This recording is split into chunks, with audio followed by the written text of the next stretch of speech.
Welcome back to my YouTube channel. Make sure to like and subscribe to the channel for more interesting stories like these. Now, let's get into today's story video. Me, 22 male, just found out my girlfriend, 22 female, of 7/1/2 years cheated on me. Slept with another guy. I'm whirling around like a top. I just received the most terrible news imaginable, and it's making me feel sick. The moment I realized what had happened, I went chilled and started trembling. I really wanted to vomit but couldn't. It's the first time I've felt this way since I destroyed my car and got myself into a whole mess of trouble. It's as if the worst-case scenario is there in front of your face. My girlfriend had been acting oddly recently. Something didn't seem right. She hardly looked at me when she came home from work, and when she did, she said nothing more than a basic hi, as if she didn't want to be recognized as my partner. We started talking about the matter precisely 1 week ago. She was tired of our relationship and worried that if it continued on much longer, she would grow to despise me. I was relieved when she admitted that she was right. That was my thought as well, since I had felt the same way the previous year. If you look at my post history, you'll notice a post I made to this subreddit with the same thoughts, which is quite helpful in explaining it. Even though I didn't want to wind up in a relationship with someone I still loved, I was bored and wanted to go out into the world without being recognized as someone who had been in a long-term relationship. Consequently, we agreed that she would find a new place to live and that we would separate or go on a break, as she put it, to regroup. You never know when we could get back together. It might be 6 months, a year, who knows. Then things became more weirder, and she seemed much more distant than she had been before. For a while, I put it down to the fact that we had allegedly broken up. But as the days passed this past week, I began to get the unsettling feeling that something sinister had happened. My awful sensation wouldn't leave my brain. We humans are very excellent at sensing things, and when you get that feeling, you know exactly what you're dealing with. So I went in search of the answer. My girlfriend is also a very good liar, so I knew I'd need evidence before I asked her out on a date with me. I did something I really didn't want to do. I went through her Facebook messages and replied to them. She had recently been conversing with and hanging out with an old female friend from a long time ago, and this was the topic of conversation I was listening to at the time. It wasn't long before I came to her and began talking about myself, and it didn't take long for me to come across the words that tore my heart out. I had another encounter with Luca. In the interest of full disclosure, my given name is not Luca. It gets worse when her buddy asks, "And how did it go?" To which my girlfriend replies, "Amazing."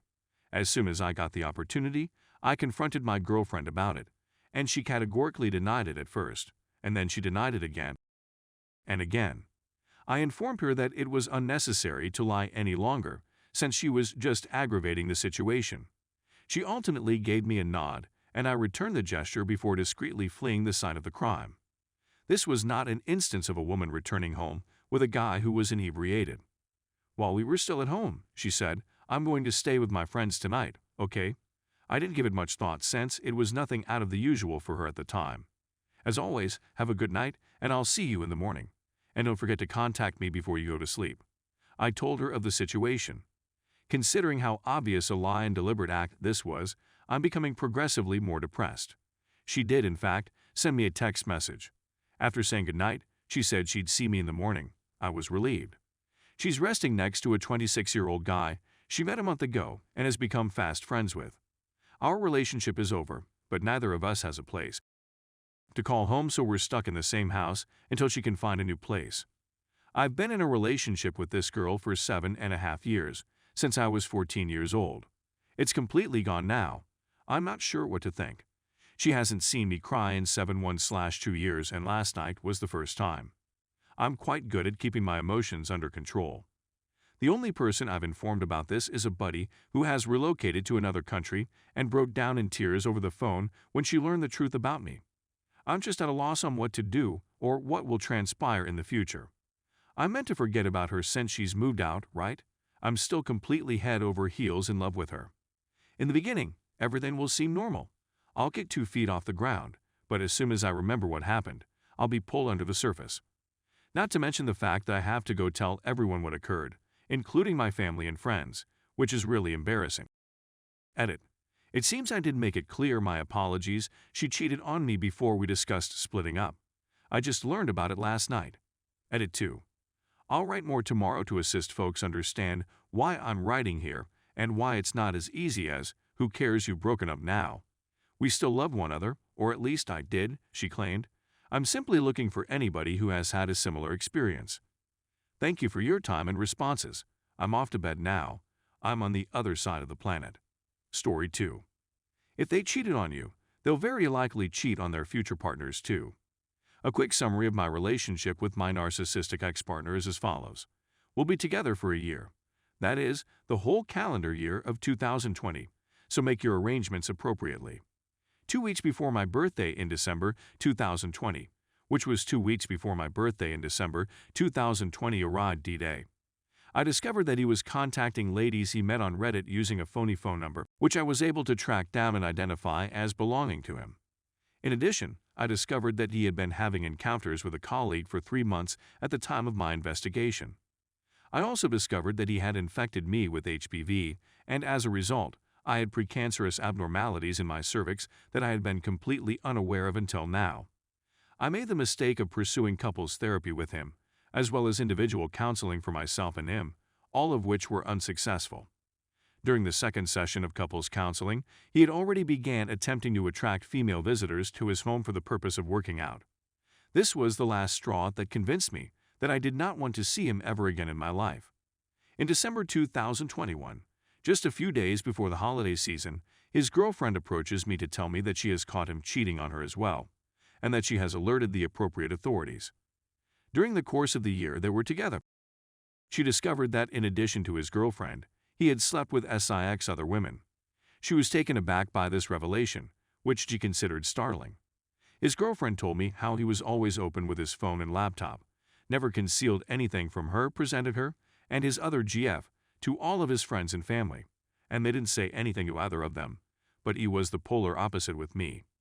When it came to me, he kept everything a secret from me and his buddies as well as himself. He has cheated on me in every one of our relationships, no matter how he portrayed himself in those circumstances, and it is interesting to see. He had experienced a significant decline. In the end, I was able to show his innocence, since I was able to demonstrate that he only had one other female encounter while he was with me. However, SIX in a previous relationship. My mind has been completely blown. I'm sure he learned his lesson when I tried to have him fired from his job and expose him. Weren't you right, Mr. President?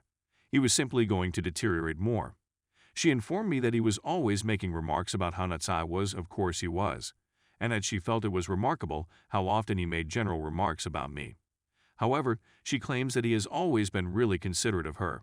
What's more, I simply wanted to point out that I wasn't shocked when his next girlfriend reached out to me, as I had done the same with his ex-girlfriend before me while I was still in a relationship with him.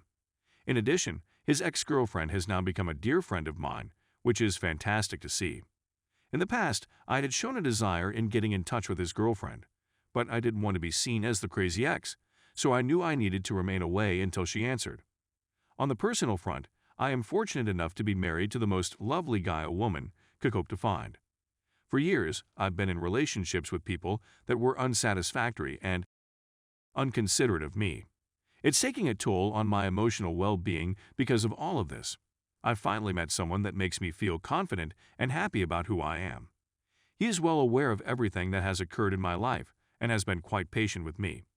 In the aftermath of my narcissistic ex-behavior, boyfriends, I have a bone in my body that causes me to wonder what if on a daily basis, and I struggle to keep intrusive thoughts at away.